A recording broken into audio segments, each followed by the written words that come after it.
Baruch Hashem. Bendito es el Eterno que nos ha dado la Torah de verdad. Aprovechando el contexto de Pesach, fiesta que estamos concluyendo hoy, precisamente, la clase va a partir del contenido de la parashá que aparece en Shemot y que nos habla de todo lo que pasó en Pesach, en la primera redención, y que hemos venido recordando durante toda esta semana. Y voy a aprovechar el contexto de esta clase para responder a un correo que recibí hace un tiempo atrás. Creo que fue una señora de México que me escribió. En el texto ella decía, en el email, ella decía que si orar en el nombre de Yeshua no era una violación del mandamiento que dice: no tendrás dioses ajenos delante de mí.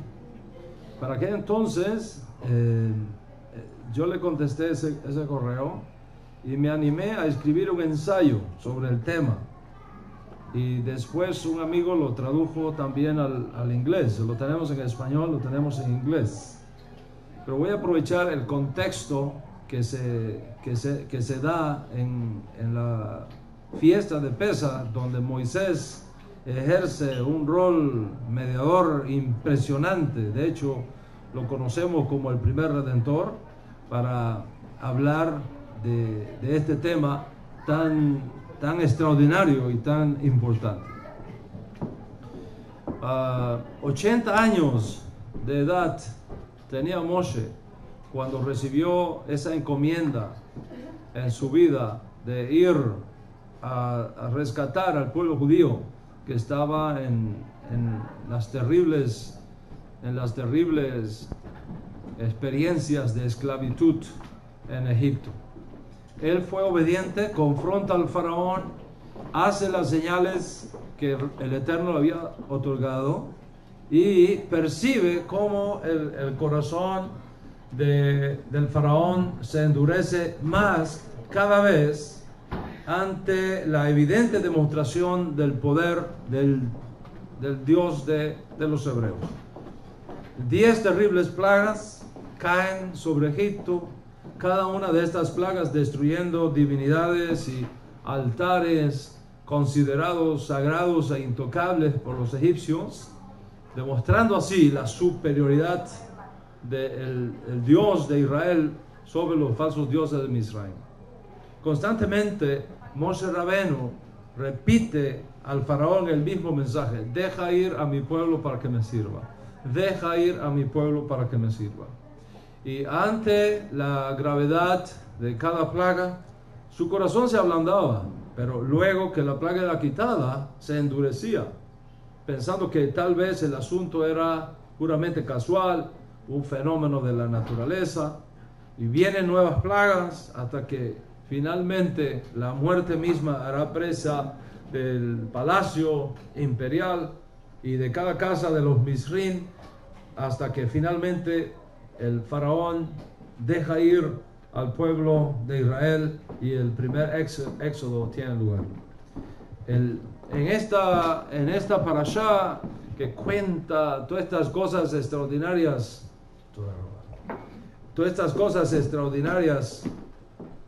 que constituyen el entorno de la fiesta de Pesach que santificamos y que concluimos hoy, el Dios de Israel es el Dios que se aparece. Se apareció constantemente. Él está escondido detrás de la creación, pero no está divorciado de su creación. Está escondido de nosotros, no lo vemos, pero no está divorciado de nosotros. Porque el que hizo el ojo ve, el que hizo el oído escucha, el que hizo las manos del hombre actúa, el que hizo las piernas del ser humano se mueve. La pregunta es: ¿cómo es que aparece Dios? ¿Cómo es que se revela Dios? ¿Cómo es que habla Dios? Dios no se aparece en persona, porque Él es el invisible, a que ningún hombre ha visto ni puede ver. Pero ¿cómo lo hace Dios? Lo hace a través de mensajeros, por medio de emisarios, por medio de representantes, por medio de sus mediadores. Desde el punto de vista de la fuente máxima de la mística judía, la Kabbalah, las 10 declaraciones que nosotros encontramos en el primer libro de la Biblia, en el libro de Génesis capítulo 1, esas 10 declaraciones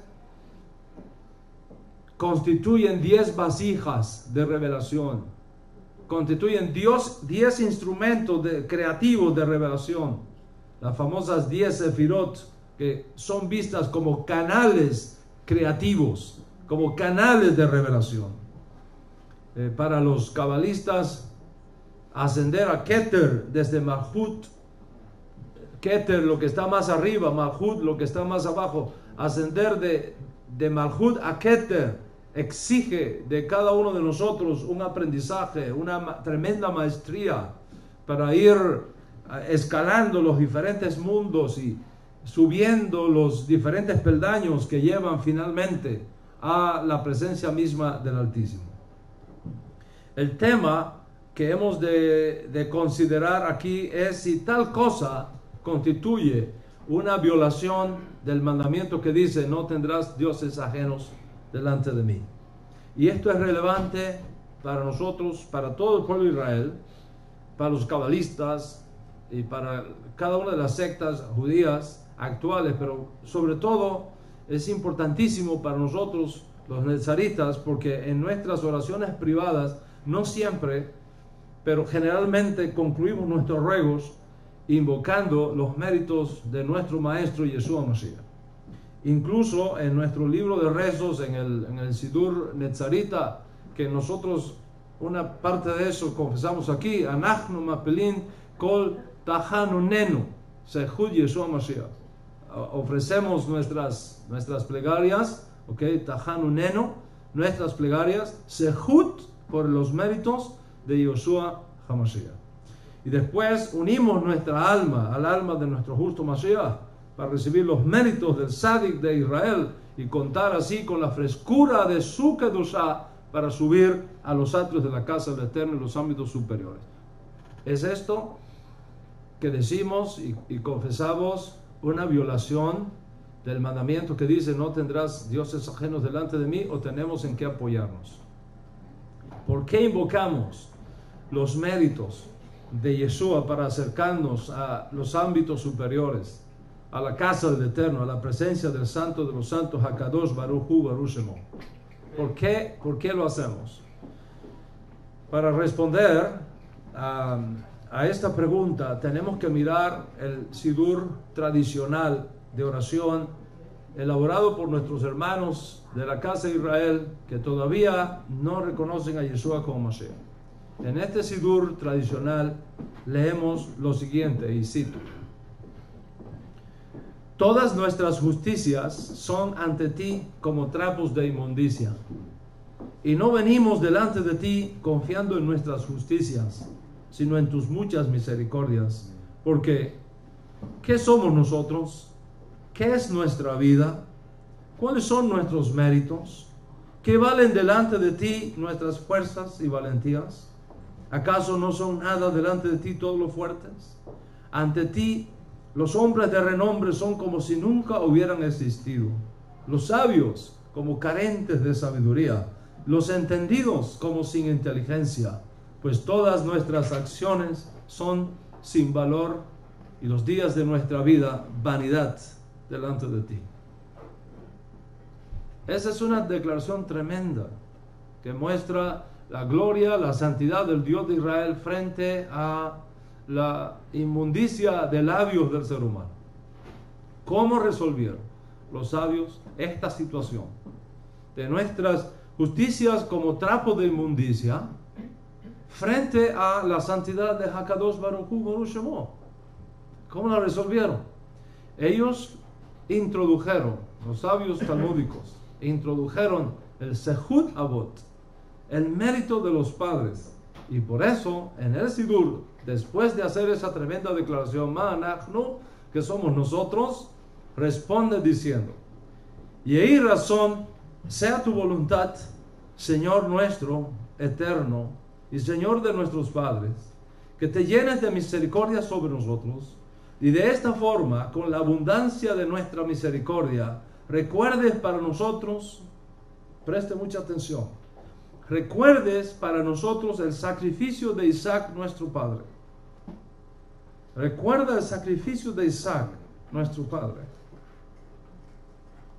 hijo de Abraham, nuestro patriarca, paz sobre ellos, como si su ceniza estuviera reunida y colocada en el altar. Y observa en su ceniza para que te apiadas de nosotros y canceles sobre nosotros todos los decretos duros y negativos, y así ameritemos para regresar en Teshuvah, en arrepentimiento íntegro, delante de ti, y salvarnos del instinto del mal, salvarnos de todo pecado y de toda iniquidad, y que alargues nuestros días con bien y nuestros años con dulzura. O sea, todo el Sidur tradicional, todo el Sidur tradicional, ustedes lo pueden consultar, sea Ashkenazi, sea sefardita, que sea oriental, sea occidental, todo el Sidur tradicional de nuestro pueblo está envuelto en los méritos de Isaac. ¿Por qué? Porque una tradición judía muy antigua afirma que Isaac fue sacrificado realmente. Es una tradición que Isaac fue sacrificado realmente y convertido en ceniza, en una ofrenda de holocausto.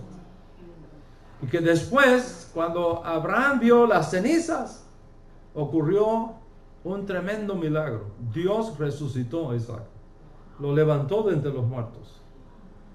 Y por ese mérito de Isaac se invoca que el Eterno tenga piedad de nosotros y nos perdone nuestros pecados.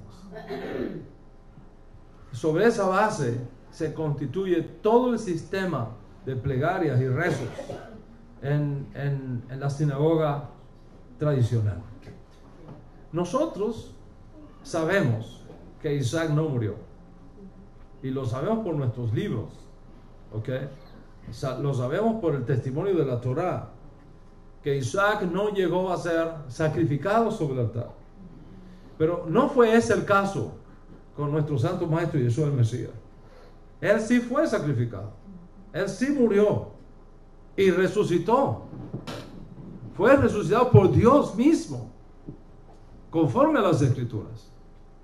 Y debido a esto, nosotros procuramos acercarnos a Dios, no confiando en nuestras propias justicias, que no las tenemos, no confiando en las cenizas de Isaac, porque no murió realmente, sino que lo hacemos cubierto con los méritos, la santidad y la justicia de nuestro santo maestro Yeshua Mashiach. La pregunta es si esto que hacemos no será acaso una violación del mandamiento que dice: no tendrás dioses ajenos delante de mí. ¿Será que nuestros hermanos judíos que rezan protegidos por las cenizas de Isaac, a la cual se invoca como mérito para su aceptación en los lugares celestiales y destrucción de todo mal decreto levantado contra nuestro pueblo, una violación también del mandamiento que dice: no tendrás dioses ajenos delante de mí? Si nuestros hermanos de la casa de Israel no violan el mandamiento de no tener dioses ajenos delante de mí cuando invocan las cenizas de Isaac, ¿por qué lo estaríamos violando nosotros al invocar los méritos de Yeshua Mashiach? Desde hace algún tiempo viene comentándose en el internet que algunos afirman que orar a Dios en el nombre de Yeshua, como hacemos nosotros, es una violación de ese mandamiento, no tener dioses ajenos delante de mí. Y en realidad tenemos que aprender a dar una respuesta a esto, para que cuando este tipo de información llegue a sus oídos, usted sepa cómo responder a eso. Y usted no se quede en dudas, en inquietudes innecesarias, sino que tenga sobre qué apoyarse a la hora de orar invocando los méritos de nuestro Santo Maestro Yeshua Mashiach. La idea general es que no hace falta la ayuda de los méritos de nadie, ni de Isaac, ni de Yeshua, ni de ningún patriarca para acercarnos a Dios, porque la Escritura dice que Dios está cercano a todos los que le buscan, a todos los que le buscan, a todos los que le buscan de veras. Me encontrarás y me descubrirás porque me buscarás de todo corazón. Hay una serie de textos en la Escritura que afirman claramente que nosotros no necesitamos mediadores para acercarnos a Dios. ¿Okay? Me buscaréis y me hallaréis porque me buscaréis de todo vuestro corazón. He aquí, dice el profeta Isaías, yo me hago cercano a los que me invocan de veras. Y hay otro texto muy poderoso que dice, yo me revelo a los que tiemblan a mi palabra. Así está escrito en el libro de Isaías.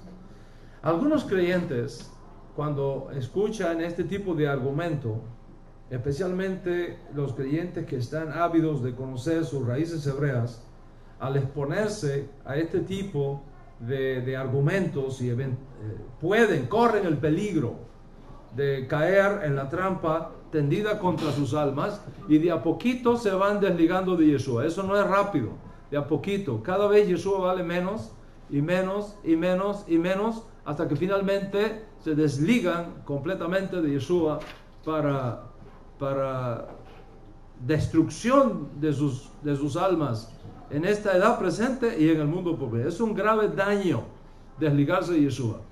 No solamente desligarse de Yeshua, es un grave daño desligarse de los profetas que Dios ha levantado en cada generación. Si usted mira la historia de nuestro pueblo, todos los judíos que se desligaron de Moshe Rabenu en los 40 años del desierto, ninguno entró en la tierra prometida.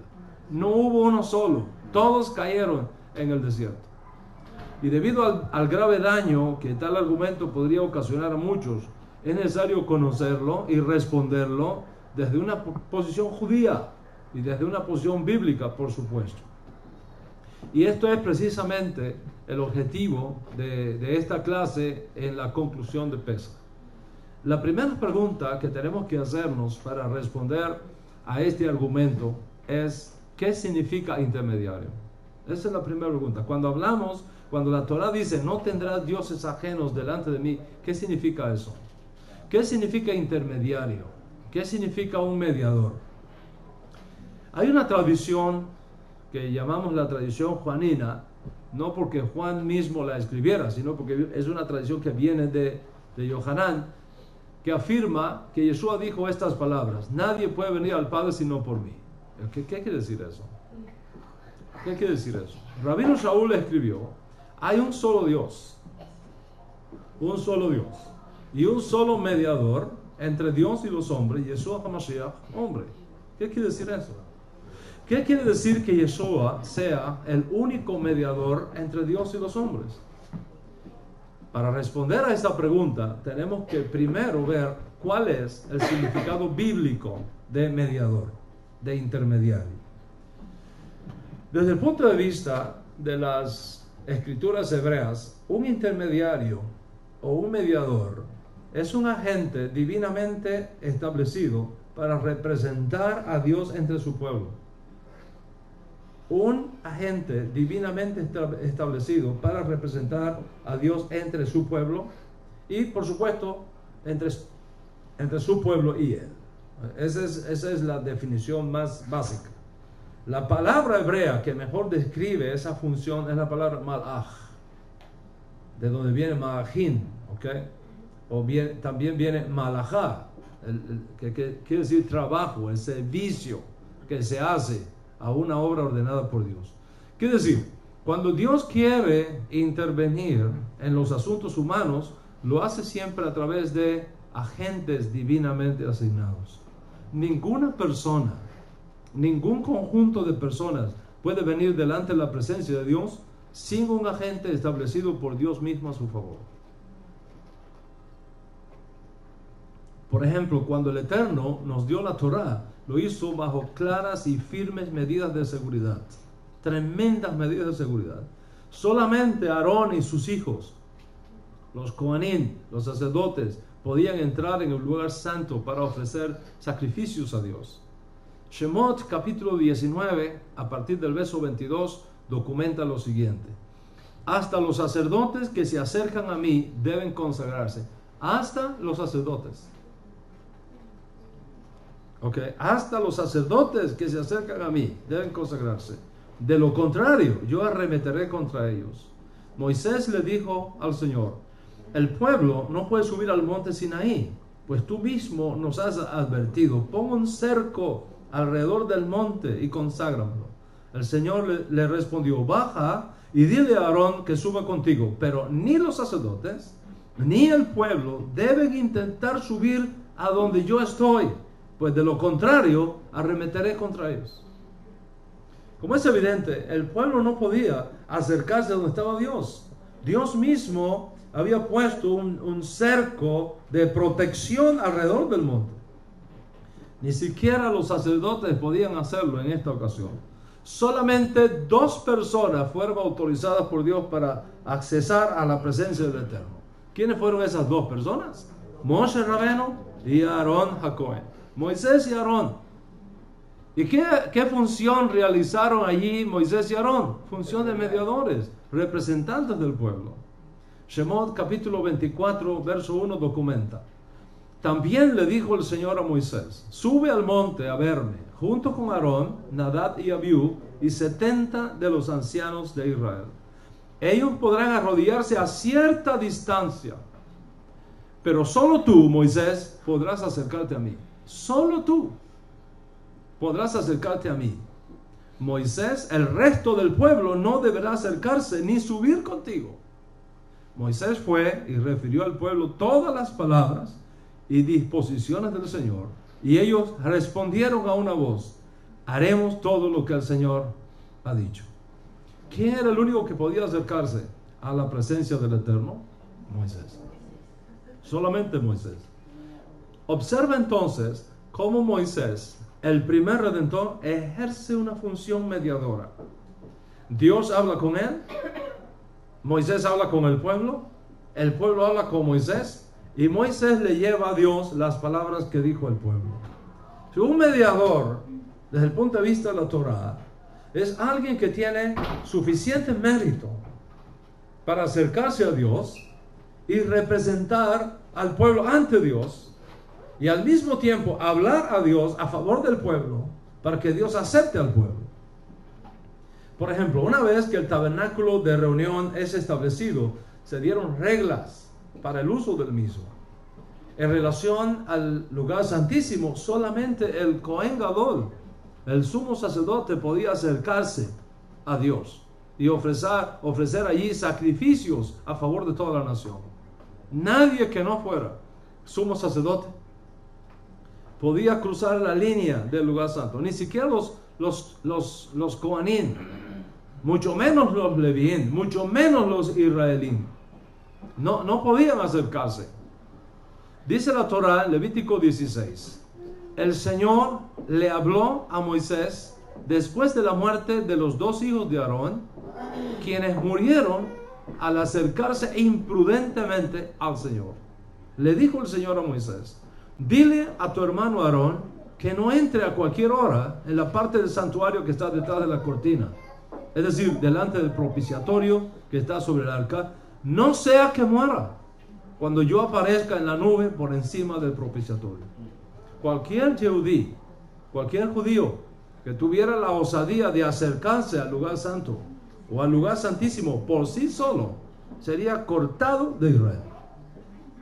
De hecho, el propio texto menciona la triste experiencia que sufrieron 2 hijos de Aarón, Nadab y Abiú, por pretender acercarse a la presencia de Dios sin reunir los requisitos establecidos por la Torá para hacerlo. Y para el día de expiación, en Yom Kippurín, el pueblo dependía exclusivamente de la mediación del Cohen Gadol, del sumo sacerdote, para poder recibir perdón de sus pecados.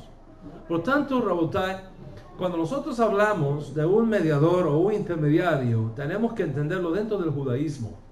no fuera del judaísmo. Cuando el maestro dijo lo que dijo y cuando el Rashtá indica que Yeshua es el mediador entre Dios y los hombres, tenemos que buscar entender esas palabras dentro de un contexto judío, no fuera de un contexto judío. Los que levantan la objeción contra el oficio profético de nuestro maestro, pareciera que colocan a Yeshua en una especie de como si fuera un secretario. Lo ponen ahí en la puerta como un secretario a la entrada de una oficina para dejar entrar a ver al jefe solo el que tenga una cita o solo al que él quiera dejar pasar. Eso no es para nada el concepto judío de malach. Eso no es para nada el concepto judío de agente divinamente ordenado para representar a Dios entre nosotros o a nosotros ante Dios. Ningún judío, ninguna persona en el mundo entero tiene prohibido clamar a Dios desde lo más profundo de su corazón. Y seguramente Dios no va a esconder su rostro de nadie que le busque con un corazón contrito y humillado. Ya he dicho que está escrito en la Torá, como dice, como afirma el profeta: me buscaréis y me hallaréis, porque me buscaréis de todo vuestro corazón.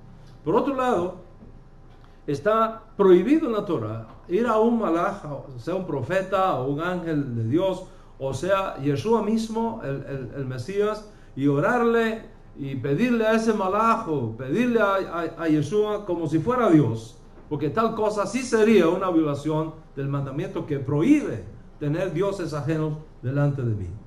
Pero ese no es el concepto judío de mediador, ese no es el concepto judío de intermediario.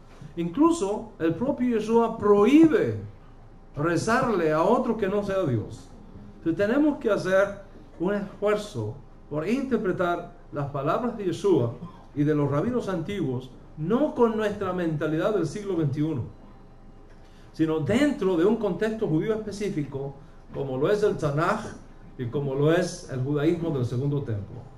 Para los días de Yeshua, y aquí está el contexto que nosotros necesitamos conocer, para los días de Yeshua, los rabinos habían enseñado que con la desaparición del último profeta, Malaquí o Malaquías,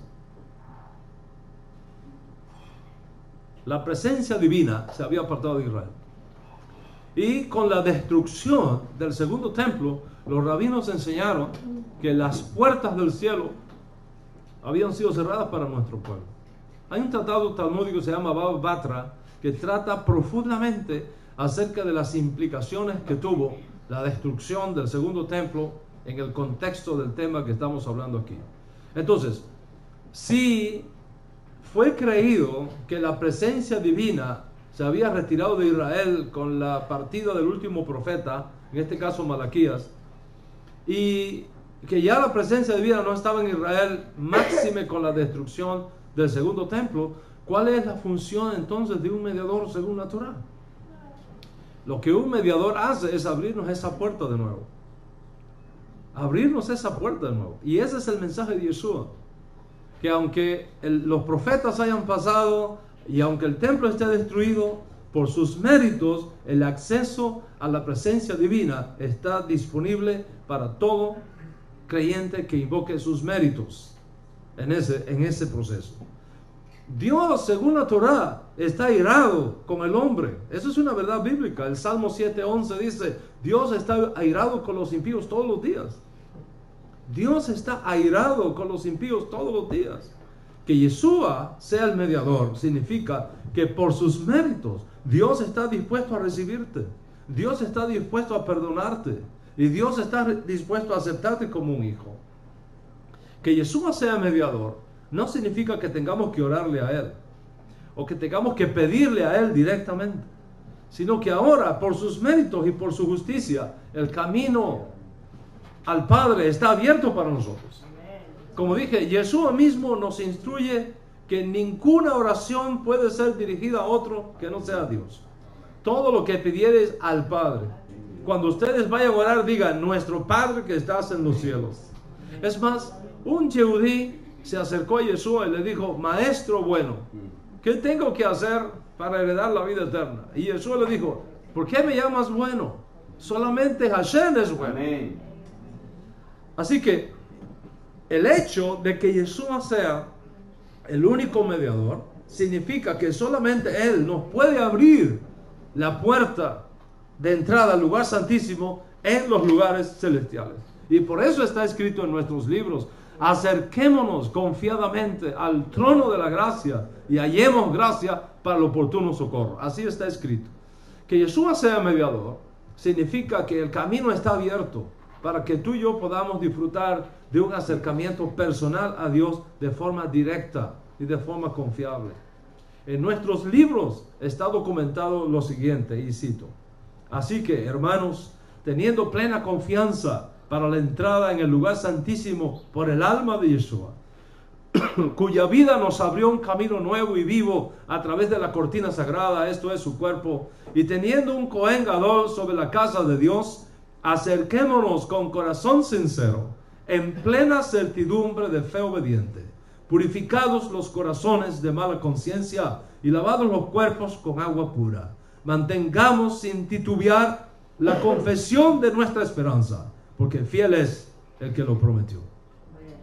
Un mediador, Rabotai, un agente divinamente ordenado, significa alguien puesto por Dios para ayudarnos, alguien puesto por Dios para asistirnos, para elevarnos espiritualmente, alguien puesto por Dios para inspirarnos a orar a Dios, para ayudarnos a encontrar el camino correcto en el servicio a Dios. Un mediador no es alguien que reemplaza a Dios. Un mediador no es alguien que elimina a Dios del escenario, como sucede en el paganismo. Todo judío temeroso de Dios sabe el cuidado que tenemos que tener al manejar estos asuntos. La Escritura, por ejemplo, nos habla de un rey que tuvo la temeridad, un rey que no era Cohen, que tuvo la temeridad de pensar que podía entrar al templo y ministrar delante de Dios sin la asistencia de los intermediarios, los Kohanim que Dios había establecido para ello. El resultado fue terrible. Voy a leer para ustedes qué pasó. Segunda de Crónicas, capítulo 26, versos 16 al 18, dice: sin embargo, cuando aumentó su poder, Usías se volvió arrogante, lo cual lo llevó a la desgracia. Se rebeló contra el Señor, Dios de sus antepasados, y se atrevió a entrar en el templo del Señor para quemar incienso en el altar.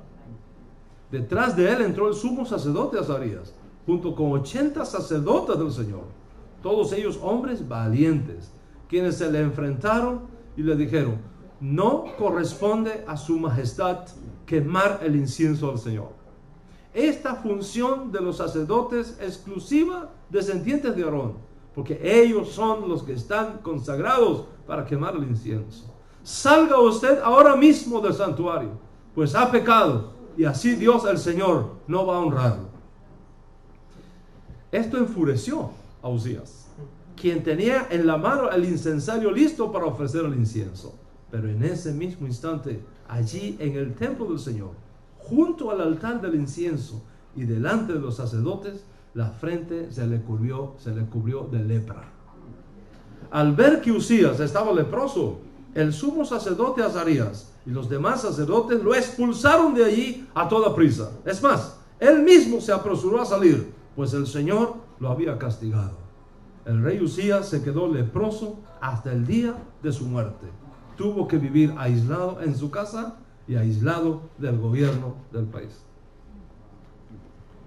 Esto es muy serio, Rabotá. Muy serio. ¿Qué fue lo que le ocurrió a Usías? Pretendió tener acceso a la presencia del Eterno sin la asistencia de los agentes divinamente establecidos para tal función. En este caso, los sacerdotes y los levitas asignados por Dios. Ni siquiera los reyes de Israel, Rabotai, con toda su investidura, podían tener acceso al lugar santo a menos que estuvieran asistidos por un intermediario establecido por Dios, en este caso los Kohanim. Para ofrecer sacrificios, el rey precisaba la ayuda de los mediadores que Dios había establecido, los levitas, los Kohanim, el sumo sacerdote. Ni siquiera las ofrendas del templo en Jerusalén podían ser aceptadas, excepto que los mediadores puestos por Dios la recibieran primero.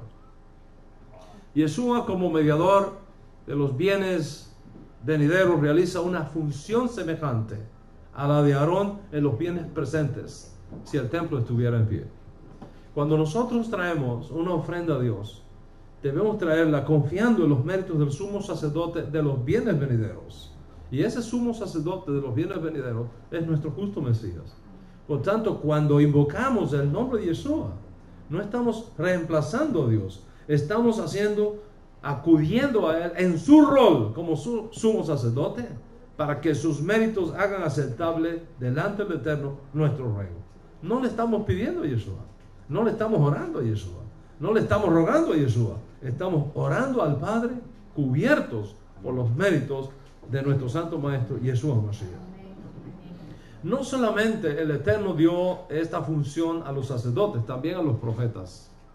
Cuando Dios comenzó a hablarle al pueblo de Israel en Sinaí, la experiencia fue tan aterradora que el pueblo pidió a Moisés que no hable Dios con nosotros, que Dios hable contigo y tú habla con nosotros. Vamos a leer lo que está escrito en Shemot capítulo 20 a partir del verso 18. Dice allí: ante este espectáculo de truenos y relámpagos, de sonidos de trompeta y de la montaña envuelta en humo, los israelitas temblaban de miedo y se mantenían a distancia. Así que le suplicaron a Moisés: háblanos tú y te escucharemos, porque si Dios nos habla, moriremos. No tengas miedo, dijo Moisés. Dios ha venido a ponerlos a prueba para que sientan temor de Él y no pequen. Entonces Moisés se acercó a la densa oscuridad en la que estaba Dios, y los israelitas se mantuvieron a distancia. Es evidente que los hijos de Israel vieron a Moisés como su representante ante Dios. El pueblo oía que Dios hablaba con Moisés. Moisés hablaba con ellos y ellos le hablaban a Moisés, y Moisés le llevaba a Dios lo que el pueblo le había dicho. En Devarim capítulo 18, Deuteronomio 18, a partir del verso 14 está documentado lo siguiente: las naciones cuyo territorio vas a poseer consultan a hechiceros y a adivinos, pero a ti el Señor tu Dios no te ha permitido hacer nada de eso.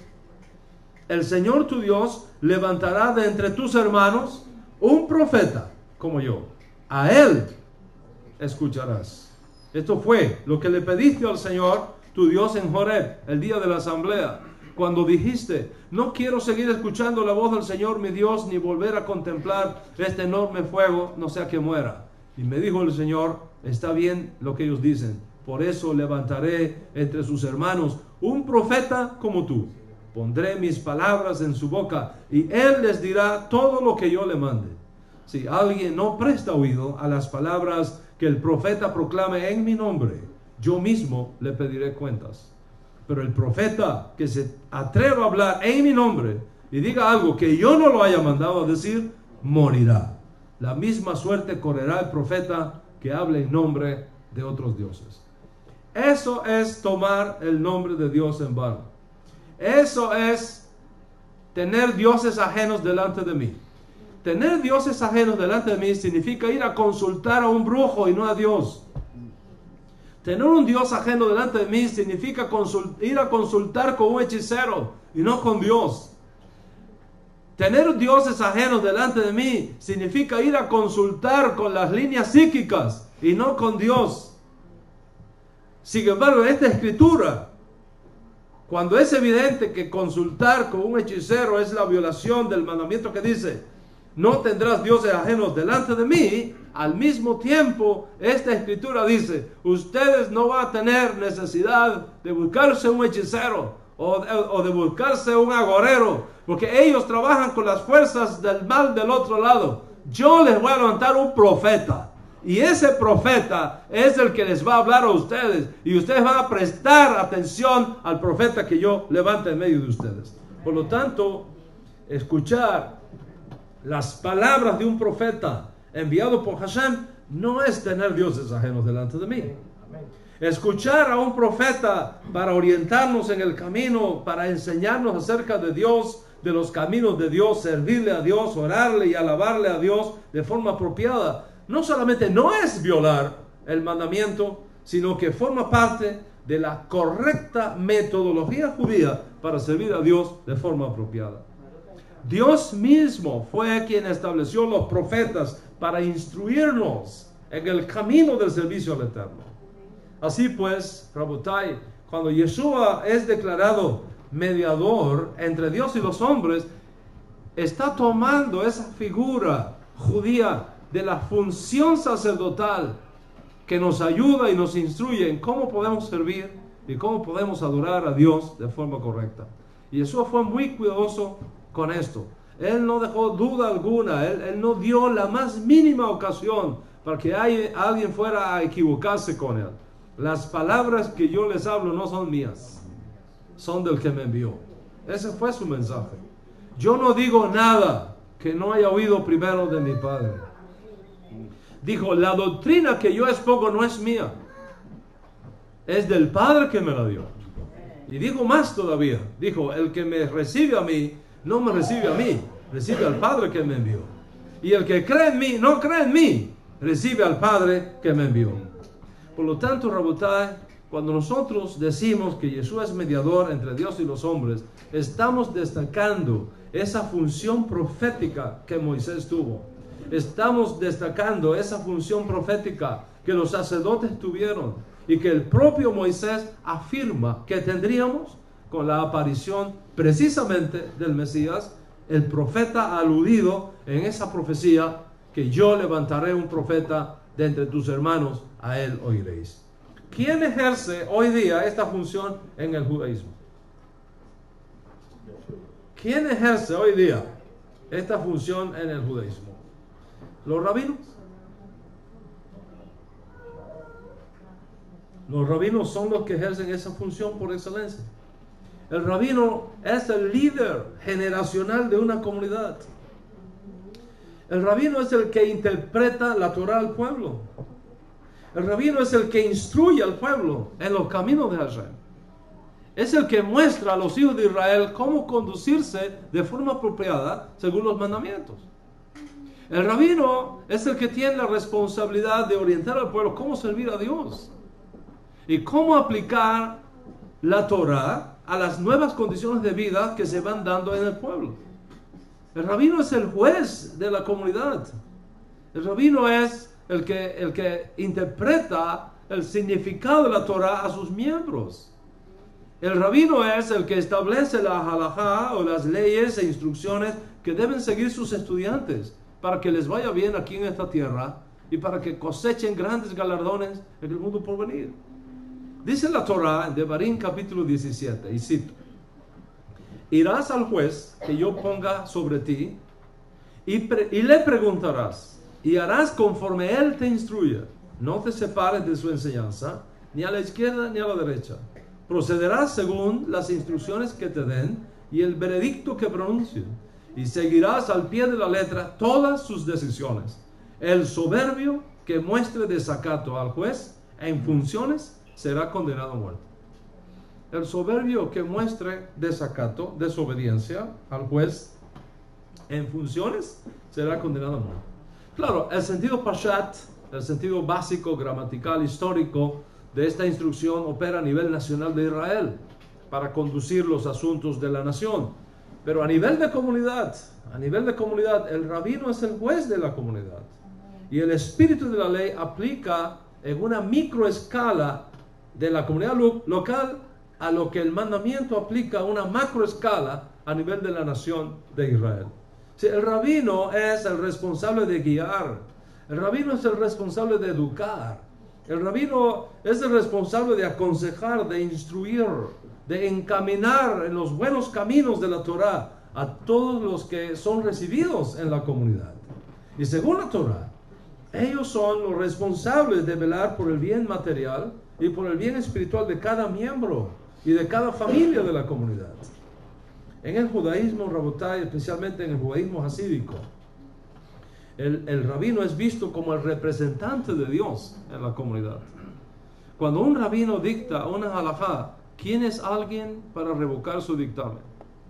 No importan lo que digan los libros de la halajá, no importan las recomendaciones que hagan los rabinos en internet, No importa que una persona le escriba a un rabino y le pregunte sobre una situación, el rabino que responda, si es un rabino consciente de lo que la halajá dice, se cuidará siempre para decir esta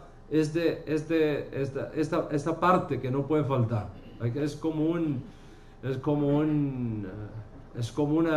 eslogan que tiene el judaísmo.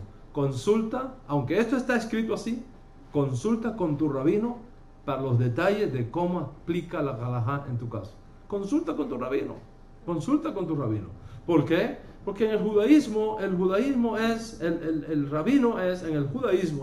el decodificador de la Torah. El rabino funciona como un mediador entre Dios y los miembros de su comunidad, en tanto que instruye a los miembros de la comunidad los caminos a Dios. Recuerda esto, el judaísmo ve la figura de un mediador no como alguien que reemplaza a Dios, sino como uno que Dios pone en tu camino para enseñarte cómo andar agradando a Dios. En el judaísmo, el mediador no es uno que te aleja de Dios, es uno que te enseña cómo elevarte espiritualmente, para que tú tengas acceso directo a Dios. En el judaísmo, un mediador no es uno que te separa de Dios, es uno que te enseña los caminos de Dios, te enseña Torah, para que tú mismo eventualmente no necesites más de maestros, sino que conozcas a la perfección los caminos de Dios y sepas cómo vivir en una íntima relación con Hashem todos los días de tu vida. Las Escrituras nos enseñan estas verdades en muchos lugares y en diferentes formas. Les voy a dar algunos ejemplos. Sucedió una vez que Miriam, la hermana de Moshe Rabenu, levantó la Lashon Hará contra su hermano, dijo algo contra su hermano que no tenía que haber dicho, y arrastró consigo a Aarón, porque Moisés había elegido una mujer cusita como esposa, y ellos no estuvieron de acuerdo con Moisés,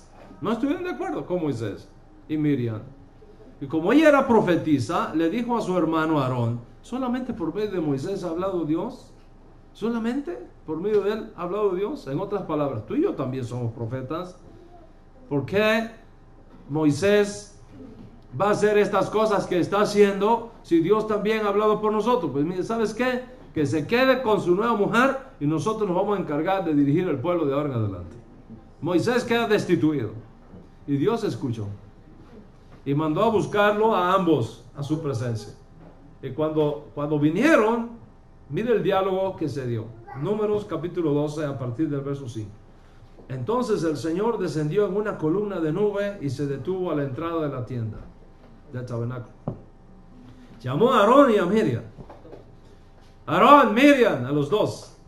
Y cuando ambos se acercaron, el Señor les dijo, escuchen lo que les voy a decir. Cuando un profeta del Señor se levanta entre ustedes, yo le hablo en visiones, me revelo a él en sueños. Pero no pasa así con mi siervo Moisés. Porque en toda mi casa, él es mi hombre de confianza. Con él hablo boca a boca. En otras versiones dice cara a cara, panim le panim, dice el texto hebreo, rostro a rostro, claramente. Con él hablo cara a cara, claramente y sin enigmas. ¿Qué significa que Dios hablaba con Moisés cara a cara? Boca a boca significa sin intermediarios. ¿Por qué? Porque Moisés se había elevado tanto espiritualmente. Moisés tenía un alma tan desarrollada. Moisés se había anulado tanto a sí mismo para hacer la voluntad de Hashem, que se volvió uno con Hashem. Se volvió el hombre de confianza de Dios. Y lo mismo puede ocurrir contigo. Si tú te anulas a ti mismo, haciendo siempre la voluntad de Hashem, y te conviertes en una persona de la confianza de Hashem, tú también puedes tener una relación cara a cara con Hashem. Y si ese es tu caso, entonces ya no necesitas más de maestros, ni de profetas, ni de mediadores. Tú mismo te has vuelto un hombre de confianza de Dios, una mujer de confianza de Dios. La pregunta es, ¿has logrado tú eso? ¿Cuántos de nosotros hemos logrado eso? Pero si tú no lo has logrado, necesitas un mediador. alguien que te siga enseñando Torah, instruyendo en cómo llegar finalmente a esa meta extraordinaria. En otras palabras, desde el punto de vista del judaísmo, necesitas un tzadik que te oriente en el camino. Y en ese sentido es que necesitamos a Mashiach. Y no solamente a Mashiach, necesitamos a Mashiach y a los tzadikim de cada generación que el Eterno pone en nuestro camino para instruirnos en las veredas del Altísimo, para guiarnos en el mundo de la obediencia a los mandamientos, no para reemplazar a Dios. Ahora, voy a decirte algo que es fundamental en la vida judía. Usted no puede tener dos rabinos. Sonría porque a Hashem le ama muchísimo. Usted no puede tener dos rabinos, porque cada rabino interpreta las cosas según las 70 interpretaciones diferentes que tiene la Torah. La Torah tiene 70 interpretaciones diferentes. Y ha sido parte de nuestra historia judía que lo que Shammai permitía, Hillel lo prohibía. Y lo que Hillel prohibía, Shammai lo permitía. Entonces tú no puedes tener a Shammai y a Hillel juntos. Pero si tú tienes a Shammai y a Hillel juntos, te vuelves loco. Uno te va a decir, esto es así, y el otro dice, no, no es así, es así. Y vas acá y entonces, vas a vivir en una constante tensión. O tienes a Shammai o tienes a Hillel. Tú no puedes tener ambos. Tú puedes decir, ok, voy a estudiar a Shammai y voy a estudiar a Hillel y luego voy a decidir con quién me quedo. Así es, ok, así es, eso es perfectamente. Tú tienes derecho a escoger tu rabino. Tú tienes todo el derecho a escoger tu rabino. Pero después tienes que esperar a ver si el rabino te escoge a ti. Tienes que esperar a ver si el rabino te acepta. ¿Ok? Porque escuchen esto, Rabotai. Ya ustedes están avanzados en la vida judía. ¿Ok? En el judaísmo, no solamente el estudiante busca al maestro. El maestro es el quien acepta finalmente al estudiante. Dijo el maestro, dijo Yeshua, ustedes no me eligieron a mí. Yo los elegí a ustedes. Y una vez que tú eliges tu rabino, y una vez que tu rabino te acepta como discípulo, entonces los lazos que los unen se vuelven indestructibles. Les voy a confesar algo. Yo tengo muchos estudiantes, pero tengo pocos discípulos. Muchos estudiantes, muchísimos. En el último cómputo que me entregaron, tengo 150,000 estudiantes en Iberoamérica. 150,000 personas escuchando mis clases. De esos 150,000, algo más de 50,000 escuchan mis clases regularmente. De esos 50,000, 1,500 solamente son asiduos asistentes a mis clases. Solamente 1,500. Y de esos 1,500, pocos son discípulos. Pocos son discípulos. En más de 25 años que llevo enseñando Torah en Iberoamérica, solamente he ordenado un rabino. Solamente he ordenado un rabino. ¿Por qué? Porque yo conozco esta historia. Los estudiantes van y vienen. Los discípulos permanecen hasta el final. Los estudiantes cambian de maestro y de aula todos los años. Los discípulos se mantienen al lado de su maestro y en su yeshiva con su rabino año tras año. Yeshua tuvo miles de seguidores. Discípulos, muy pocos. Una vez que tú aceptas tu guía espiritual, una vez que tú aceptas a tu rabino como tu guía espiritual, como tu coach espiritual, y una vez que él te acepta a ti como estudiante, como discípulo, entonces sus almas se fusionan y se vuelven una sola, y esa relación permanece en el tiempo. Rabotai, para un estudiante dejar su maestro y buscarse otro es como beberse un vaso de agua. Como beberse un vaso de agua. Para un discípulo, dejar su maestro y abandonarlo es impensable. Solo la muerte puede separarlos. Y si tú no has alcanzado la perfección, entonces necesitas un sadik. Necesitas un maestro. Uno, no dos, no tres, uno. Que te oriente en el camino, que te lleve adelante, que vele por ti, que vele por tu familia. Alguien a quien tú sabes que puedes consultar en cualquier momento, a cualquier hora, en cualquier circunstancia en que te encuentres, para que te oriente en el camino. Alguien con quien tú puedes abrir tu corazón. Alguien con quien tú puedes compartir tus cargas. Alguien que tú sabes no te va a condenar cuando te equivoques. Alguien que te va a levantar cuando te caigas.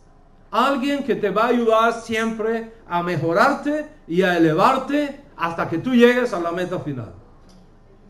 Tú necesitas un madrij, un guía espiritual, un rabino que no usará la información que tú le reveles, jamás la usará para hacerte daño, sino para encaminarte por la senda de la Torah y de la vida eterna. Tú necesitas un Rav que incluso cuando te portes mal, te corrija con amor. Y cuando te portes bien, te aplauda con sinceridad hasta que te hayas perfeccionado. Y una vez que te hayas perfeccionado, entonces te volverás un maestro para los demás. Y esa línea ininterrumpida de Sadiquín continuará en la casa de Israel. Porque los hombres morimos, pero la Torah que enseñamos es inmortal. Amén.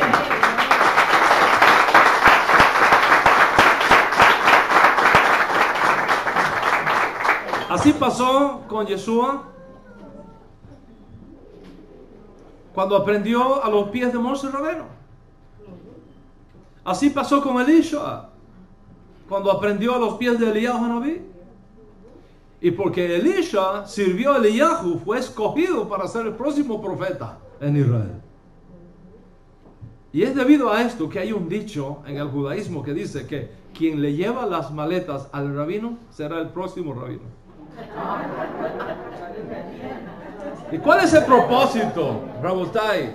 Escúchenme. ¿Cuál es el propósito de todo esto? Buscar tu perfección. Tu perfección. Ese es el objetivo. Tú necesitas un sadik que te oriente en el camino. Y en ese sentido necesitamos a Mashiach. Y necesitamos a los sadikim de cada generación que Hashem pone en nuestro camino para instruirnos y para guiarnos, no para reemplazar a Dios.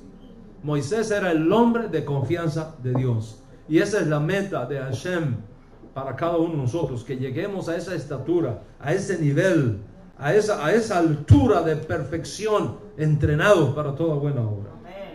Nos enseña la Torah que una vez Moshe Rabbeinu puso sus manos sobre un grupo de ancianos y todos comenzaron a profetizar.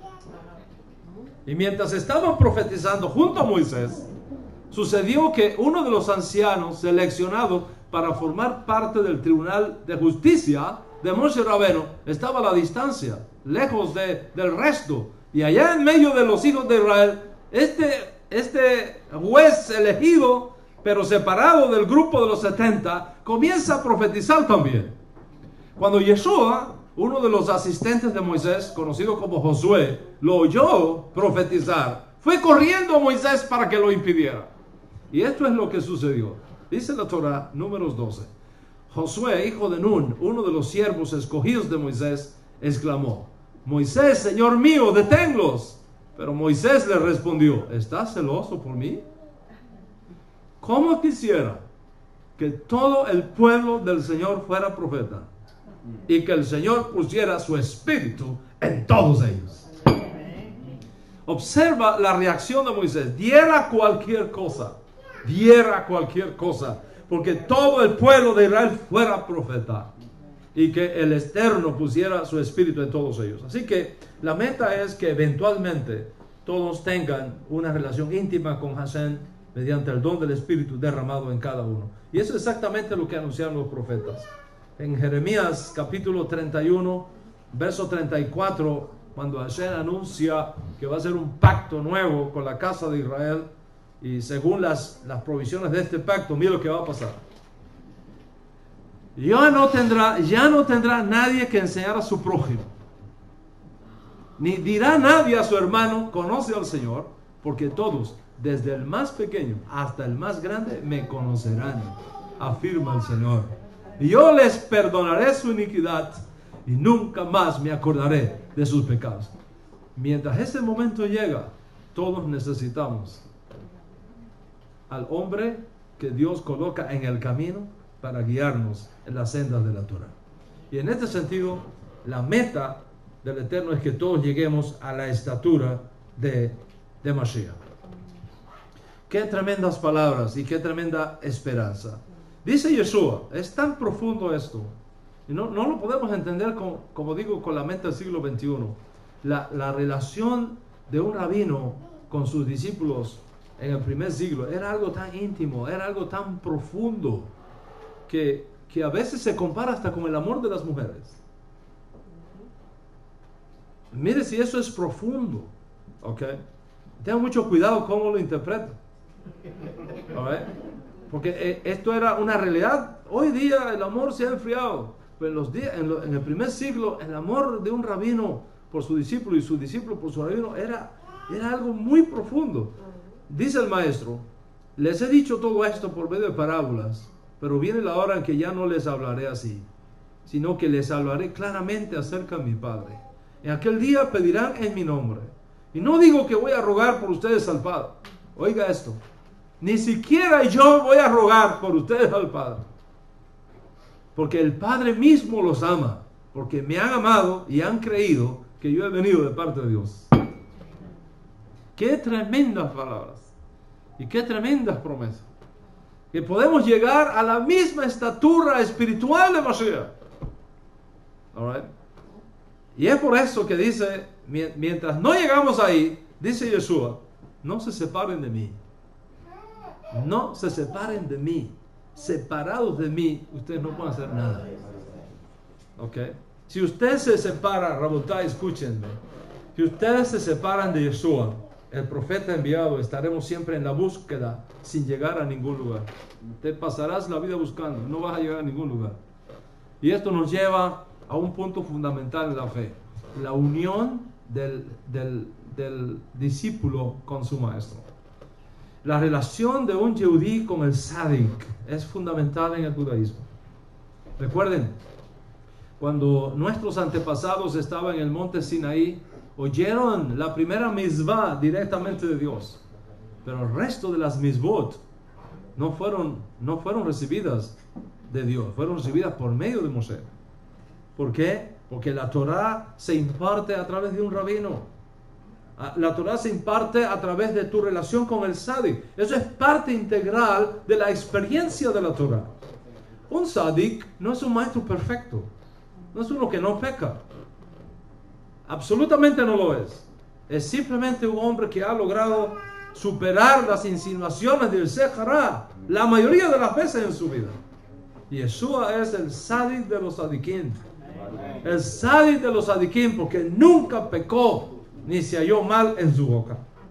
Permítame explicarle esto más a fondo.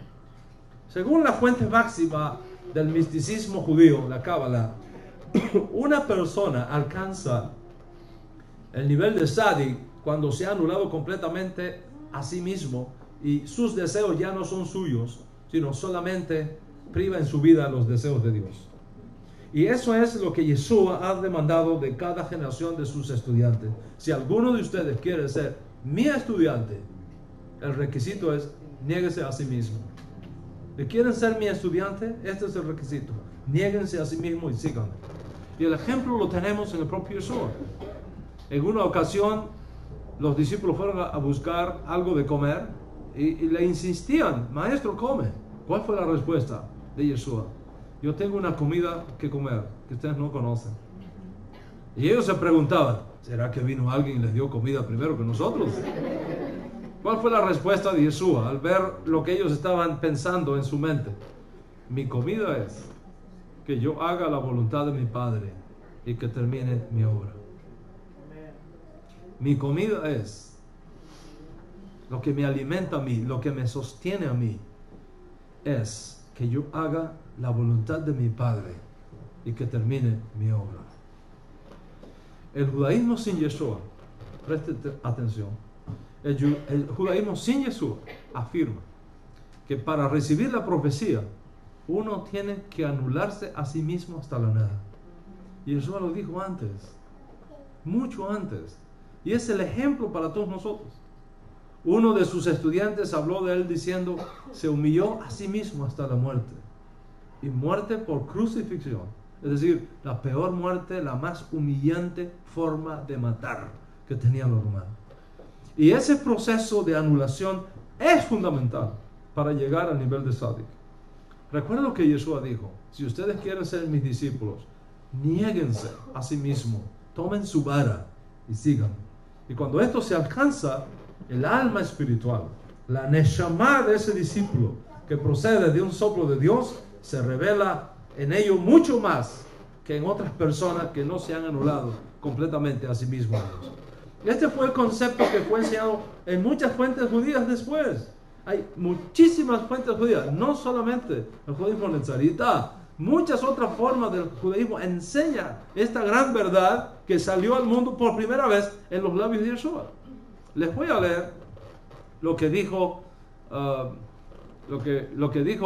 de Shimon Bar Yochai, uno de sus discípulos. Escuchen esta expresión. El Penei Hadom Adonai Asher Hasbik. ¿Qué quiere decir? El pene, el rostro, la cara. ¿Okay? El rostro del Señor es Rabbi Shimon Bar Yochai. El rostro del Señor es Rabbi Shimon Bar Yochai.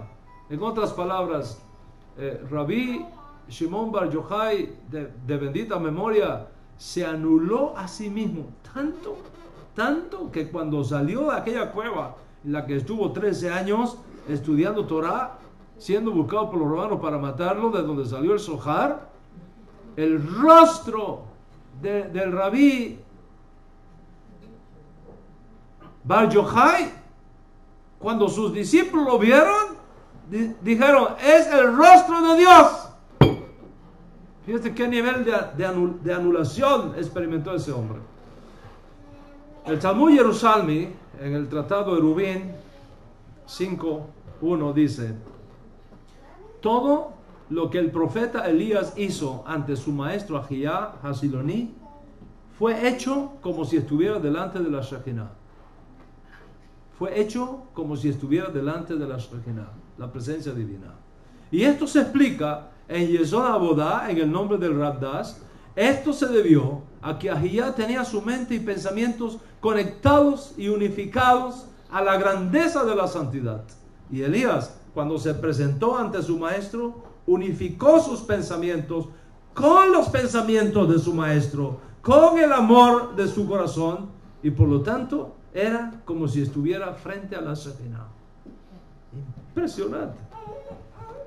Vaya Ben Asher, haciendo un comentario de Kitisa, una parashá de la Torah, dice, Moisés tomó la tienda y lo levantó por sí mismo fuera del campamento y lo llamó el tabernáculo de reunión.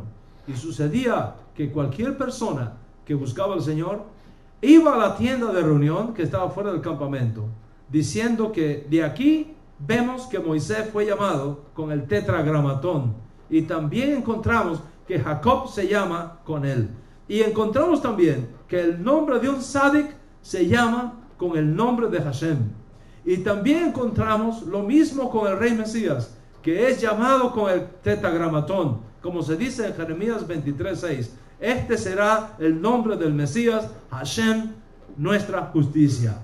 Y la razón por todo esto es que quien se une a alguien es llamado por aquel a quien se unió. El que se une a alguien es llamado por aquel a quien se unió. ¿Con qué podemos comparar esto? En Estados Unidos, por ejemplo, la mayoría de las veces, no siempre, pero la mayoría de las veces, cuando una mujer se casa, toma el apellido de su esposo. Toma el apellido de su esposo. La mayoría, no siempre, pero la mayoría de las veces toma el apellido de su esposo. En el judaísmo se enseña que cuando una persona se une a otra, toma el nombre de esa otra persona. Qué cosa más tremenda. Dice Maya Ben Asher, que Moshe Rabenu era llamado con el nombre de Yud-Hei-Vah-Hei.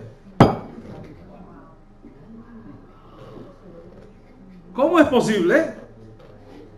La razón por la que esto es así es que quien se une a alguien es llamado por aquel a quien se unió. Mucho más. Dice Joel Sirkit lo siguiente, ¿ok? Ojad Chaim 47. El propósito del bendito es que uno siempre debe estar involucrado en el estudio de la Torah con el fin de enlazar nuestras almas con la esencia y la espiritualidad y la santidad de la fuente del dador de la Torah.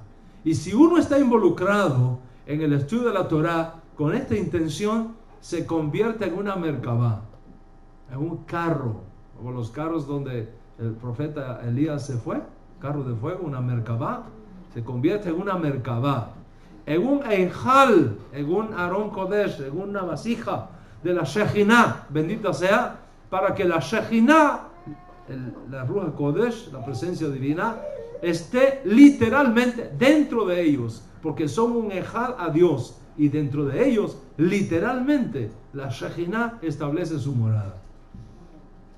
Estoy hablando en un lenguaje que no tiene nada que ver con el judaísmo nazarita. Esto es lo que enseña el judaísmo místico, el más avanzado judaísmo que existe de la cábala judía. Dice Haim Beloshim en su libro Nefesh Haim: si alguien se santifica correctamente a través de la realización de todas las misvot, entonces se transforma en un templo, porque esta es la verdad sobre los tzadikim, pues a través de los hechos que son deseables por ellos, el bendito los considera un midrash, un mikdash, un templo.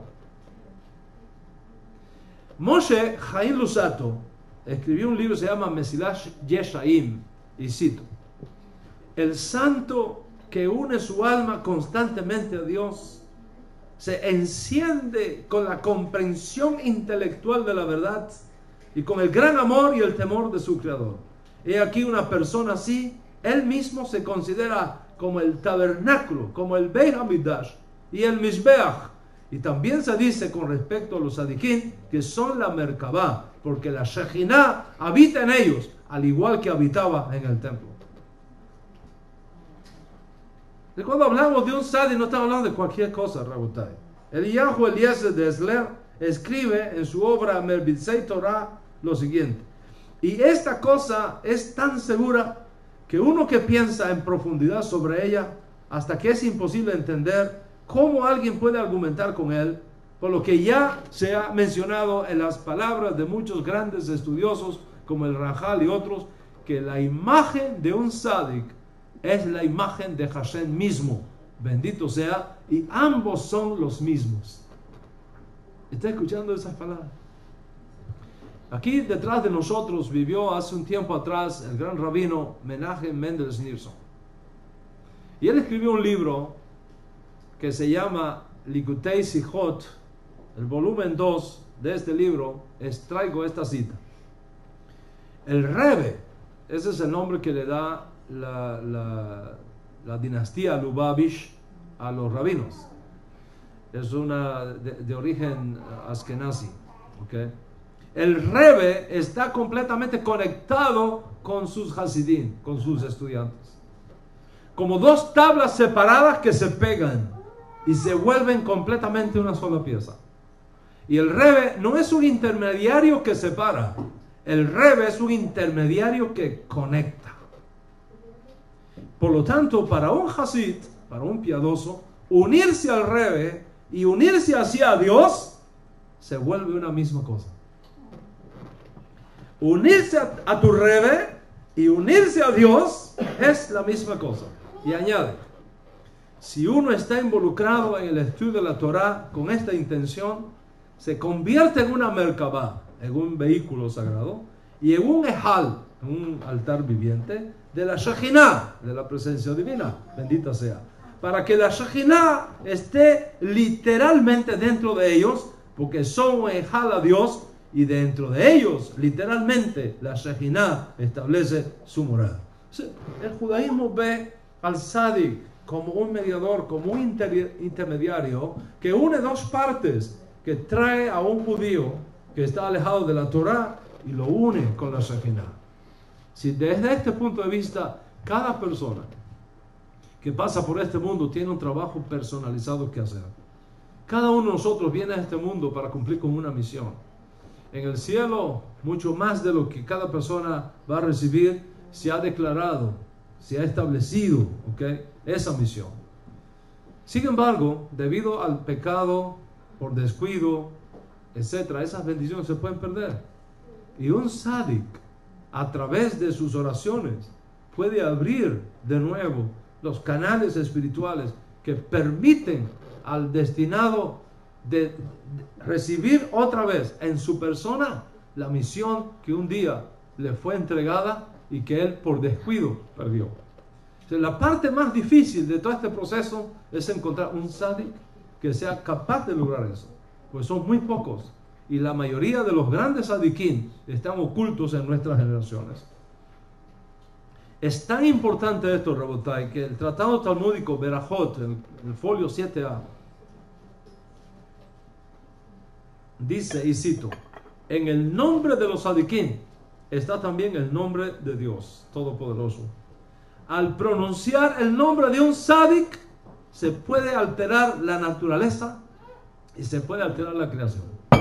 Si usted va a mi oficina, en mi casa, usted va a ver que frente a mi oficina yo tengo las fotos de algunos grandes rabinos con los cuales yo me identifico muy profundamente. Uno de ellos es el gran rabino Baba Zali, de origen marroquí. Él murió hace un tiempo atrás, pero el impacto que este hombre hizo en mi vida es impresionante. Un día él está moviéndose de Marruecos a Israel.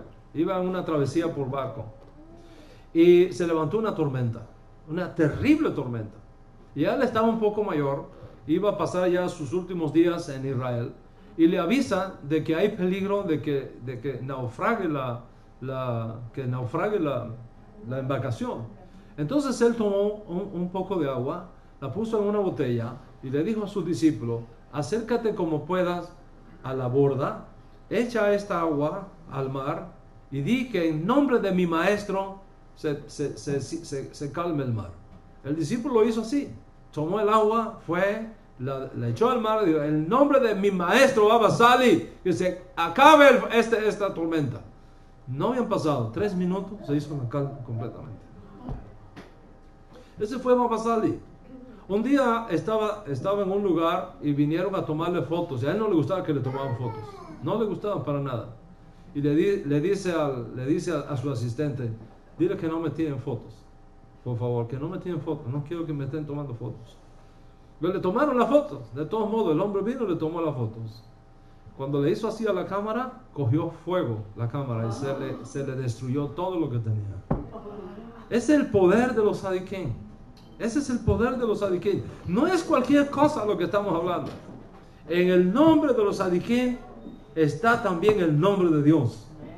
Por eso dijo Yeshua, cuando uno de sus discípulos le dice: muéstranos al Padre, ¿nos basta? Y Yeshua le dijo: Felipe, ven acá, Felipe, tanto tiempo llevo contigo y me vienes con esa pregunta ahora. ¿No te has dado cuenta todavía que el que me ha visto a mí, ha visto al Padre? ¿Cómo vas a interpretar eso? Cuídate de hacerlo con una mente del siglo XXI. Tienes que hacerlo con este entendimiento de que en el nombre del Tzadik está el nombre de Hashem. ¿Ok? Esto que afirma el Talmud 500 años después fue lo que descubrieron los discípulos de Yeshua en el primer siglo. Y la buena noticia es que ellos descubrieron primero que el Talmud, y nosotros con ellos lo descubrimos también, que hemos encontrado en Yeshua los méritos del Tzadik de los tzadikim. Y como ellos dijeron, nosotros también podemos decir: hemos hallado al Mesías, del cual hablaron Moisés y los profetas. Rabotai, ese es nuestro concepto de Yeshua como intermediario, de Yeshua como mediador. No como uno que reemplaza al Padre, sino uno que nos enseña el camino para que tengamos el mejor acceso posible al Padre. La meta de Yeshua es que todos lleguemos a ser uno con Hashem, como Él logró llegar a ser uno con Hashem. Que tenga una relación íntima contigo, el único Dios verdadero, decía en su enseñanza. En algunas sectas judías, Rabotai, el rabino es tan amado y querido que muchas oraciones se hacen a Dios fundamentadas en los méritos de su rabino. Cuando un rabino funciona así, incluso los miembros de la comunidad le pasan peticiones personales y le piden que oren por ellos. Que un rabino ore por sus miembros, que un rabino ore por su comunidad, revela la función mediadora que él ejerce a favor de la comunidad. No es que el rabino sustituya a Dios, o que él en sí mismo reciba las oraciones de su comunidad. Simplemente funciona como un representante, como un mediador entre Dios y su pueblo. Y está supuesto que el rabino de la comunidad viva en un estándar espiritual mayor que su comunidad. Está supuesto que un rabino esté por encima del nivel espiritual alcanzado por la mayoría de los miembros de su comunidad. Está supuesto que el rabino sea la persona de mayor piedad, de mayor conocimiento de la Torah, de mayor santidad, de mayor lealtad a Hashem. Y la gente percibe eso. Y como Sadi está en un nivel más cercano a Dios que la mayoría del resto. Y por eso la gente acude a él, para que le interceda a su favor. Y eso es absolutamente normal. Nada que ver con tener otros dioses delante de mí. Un embajador de un país representa a su presidente, no lo sustituye. Bueno, vamos a concluir esta clase. Yeshua es el embajador final que Dios nos ha enviado. El profeta anunciado por Moshe. El Mesías del cual hablaron los profetas. De manera que cuando nosotros oramos en el nombre de Yeshua, lo que hacemos es destacar esa función sacerdotal de Yeshua, su función profética, su rol mesiánico, su rol como Sadik, no como otra cosa. Hoy día, muchos rabinos en Israel reciben peticiones de oración de muchas partes del mundo.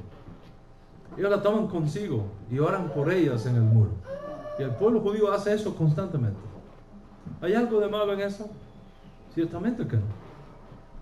¿Se está violando el mandamiento de tener dioses ajenos delante de mí? Ciertamente que no. ¿Cómo se explica esto entonces? Se explica por la función profética que realiza el rabino como representante delante de Dios y como responsable delante de Dios por su comunidad. Porque el rabino es quien instruye, quien orienta, quien anima, quien dirige la comunidad para su correcto servicio a Dios. Y eso es exactamente lo que nosotros creemos de Yeshua como mediador. Yeshua nos ha abierto un camino extraordinario a Dios.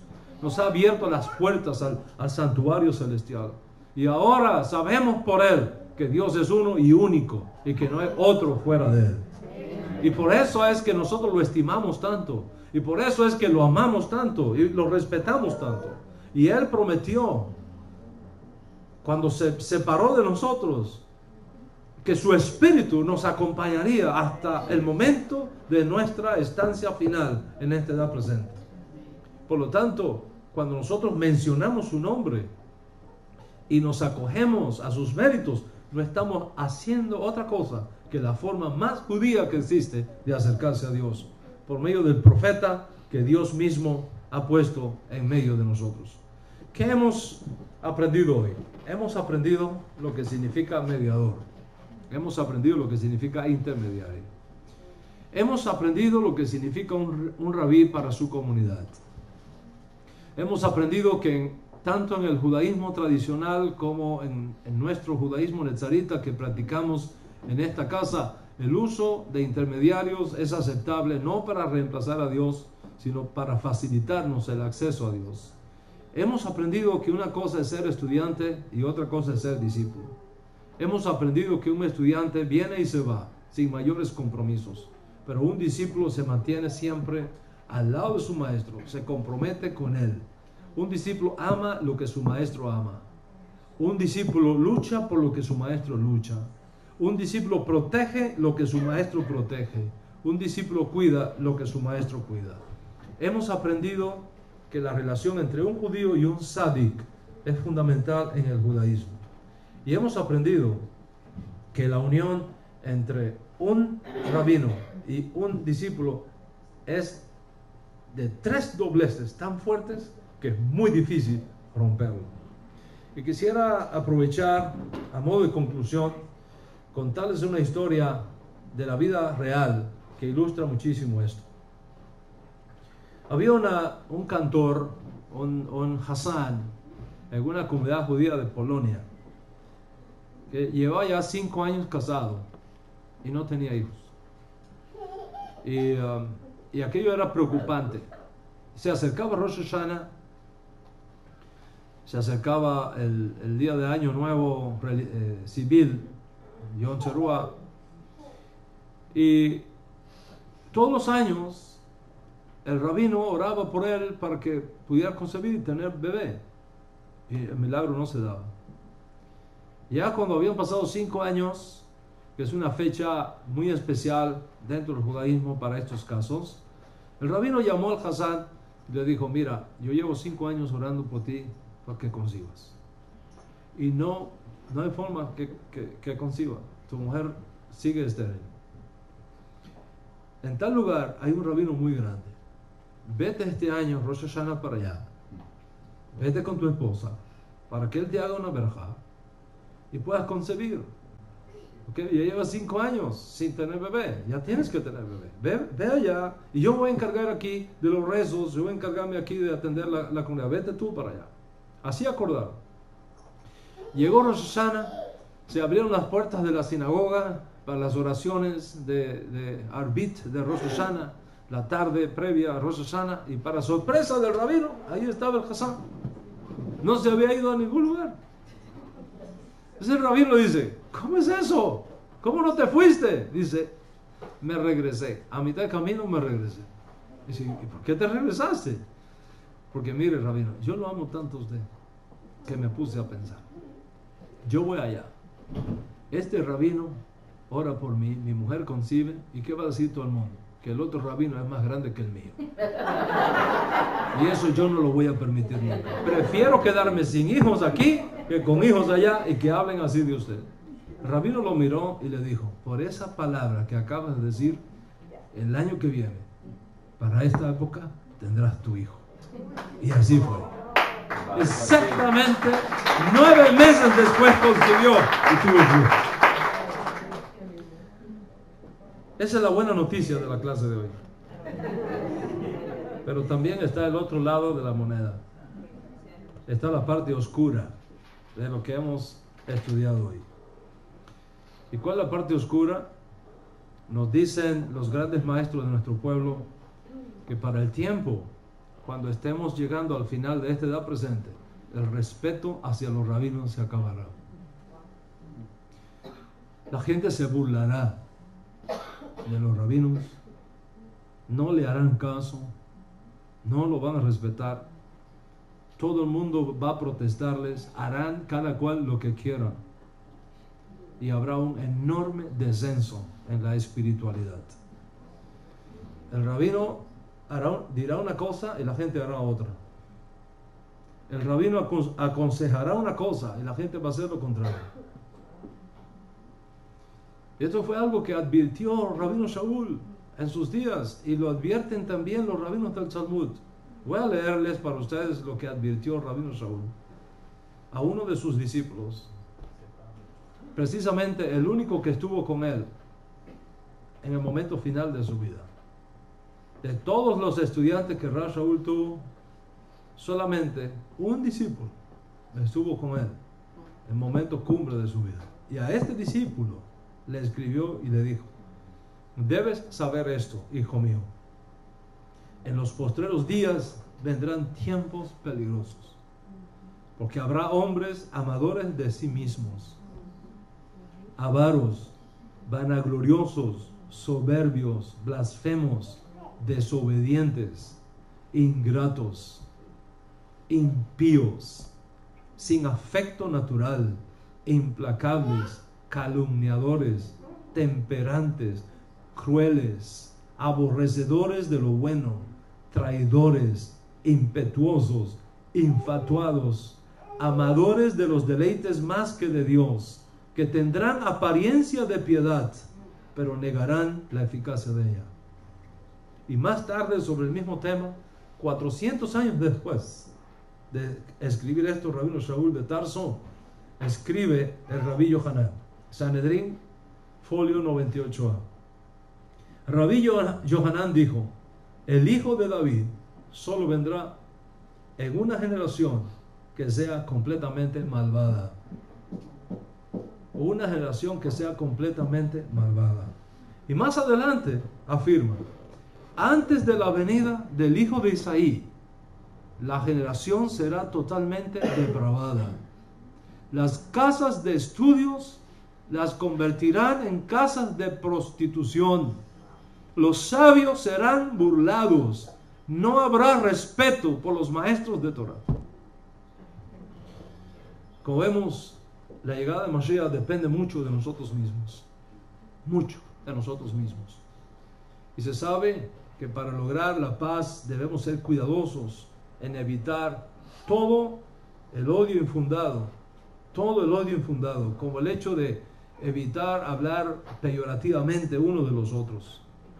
Cada individuo que se esfuerce, escucha esto, Rabotai, cada individuo que se esfuerce por rectificar estos defectos va a tener una parte de honor en la reconstrucción del tercer templo. De otra manera, el templo va a continuar destruido. Dios no lo permita. En resumen, tú debes elegir si te pasarás la vida siendo estudiante o siendo discípulo. Si invocarás el mérito del judaísmo tradicional o los méritos de Yeshua en el judaísmo nezarita, o ninguno de los dos en el judaísmo de nadie. Por tanto, Rabotai, orar en el nombre de Yeshua no es para nada violar el mandamiento que dice no tener dioses ajenos delante de mí. Y los que así afirman no tienen la menor idea de lo que significa un intermediario en la ley judía. El tema de orar por los méritos es la cosa más común en el judaísmo. ¿Cuál tzadik tú colocas después? Determinará el judaísmo que tú hayas elegido para ti y que tú hayas elegido para tu casa. Puede ser los méritos del Rebbe Nachman, como hacen los de Breslov. O puede ser los méritos de Yeshua, como hacemos los nezaritas. O puede ser tu propia lógica y tus propios méritos. El asunto está definido en esta casa. Lo más importante, no obstante, es qué decides hacer con tu vida. Si te la vas a pasar como estudiante sin compromiso con ningún maestro, saltando de puerta en puerta, saltando de escuela en escuela, o si crees que has llegado a un momento en tu vida donde puedes elegir tu maestro. No dos, uno solo. Un maestro para ti y decidir convertirte en su discípulo y unirte a tu maestro en las buenas y en las malas. Cada uno de nosotros debe elegir, Rabotai, a qué grupo pertenecer. Si a una generación depravada que convierte las casas de estudios en centros de prostitución y desacato, o a la generación de judíos que procurará mantenerse al lado de la Torah, al lado de su rabino, al lado del tzadik de su generación. Este es el mensaje de la clase. ¿Qué harás con este mensaje? Es tu responsabilidad personal. Dios te concede el libre albedrío. Y Dios te da la oportunidad para que tú elijas lo que tú quieras. Pero también te hace responsable de tus decisiones. Y yo te animo para que hoy tomes decisiones sabias y firmes para ti y para tu casa. Y que el Eterno, que es bueno, te sostenga, te guarde hasta la llegada de nuestro justo Mesías, que sea pronto y en nuestros días. Amén y amén. Shalom.